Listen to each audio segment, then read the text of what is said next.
ബി.ജെ.പിക്ക് ബുദ്ധിയും ബോധവുമെല്ലാം നഷ്ടപ്പെട്ടിരിക്കുകയാണ്.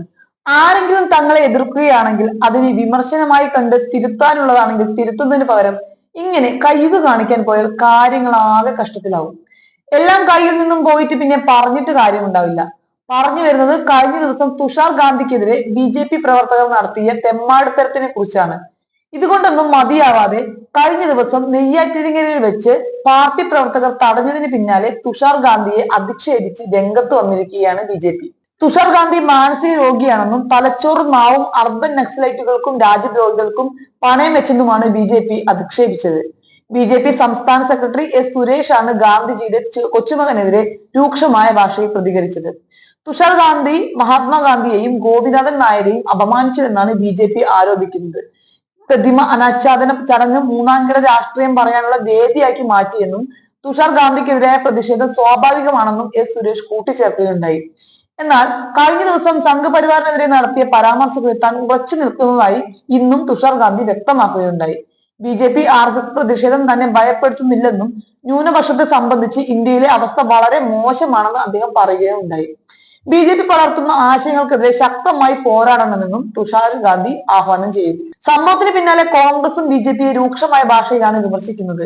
മുതിർന്ന കോൺഗ്രസ് നേതാക്കളെല്ലാം പ്രതികരണവുമായി രംഗത്തെത്തിയിട്ടുണ്ട്. കെ.പി.സി.സി അധ്യക്ഷൻ കെ സുധാകരൻ, പ്രതിപക്ഷ നേതാവ് വി.ഡി സതീശൻ, രമേശ് ചെന്നിത്തല, കെ.സി വേണുഗോപാൽ എന്നിവർ ബി.ജെ.പി നടപടിയെ നിശിതമായി തന്നെ വിമർശിച്ചിട്ടുണ്ട്. കേരളത്തിന് അപമാനകരമായ സംഭവമാണ് നടന്നതെന്ന് വി.ഡി സതീശൻ പറഞ്ഞപ്പോൾ കേരളത്തിന്റെ മതേതര മനസ്സ് ഈ ഹീനമായ പ്രവൃത്തിക്ക് മാപ്പ് നൽകില്ലെന്ന് കെ.പി.സി.സി അധ്യക്ഷനും എം.പിയുമായ കെ സുധാകരനും പറയുകയുണ്ടായി. എതിർ ശബ്ദങ്ങളെ ഇല്ലാതാക്കുമെന്ന ആർ.എസ്.എസ് ബി.ജെ.പി അജണ്ട കേരളത്തിൽ വിലപ്പോവില്ലെന്ന് രമേശ് ചെന്നിത്തലയും ചൂണ്ടിക്കാട്ടി. അതേസമയം ഇന്നലെയായിരുന്നു പ്രതിഷേധത്തിന് ആധാരമായ സംഭവം നടന്നത്. തിരുവനന്തപുരം നെയ്യാറ്റിൻകരയിൽ വെച്ചായിരുന്നു സംഭവം. ഗാന്ധിമിത്ര മണ്ഡലം സ്ഥാപകനും പ്രമുഖ ഗാന്ധിയനുമായ പി ഗോപിനാഥൻ നായരുടെ പ്രതിമ അനാച്ഛാദന ചടങ്ങിന് എത്തിയതായിരുന്നു തുഷാർ ഗാന്ധി.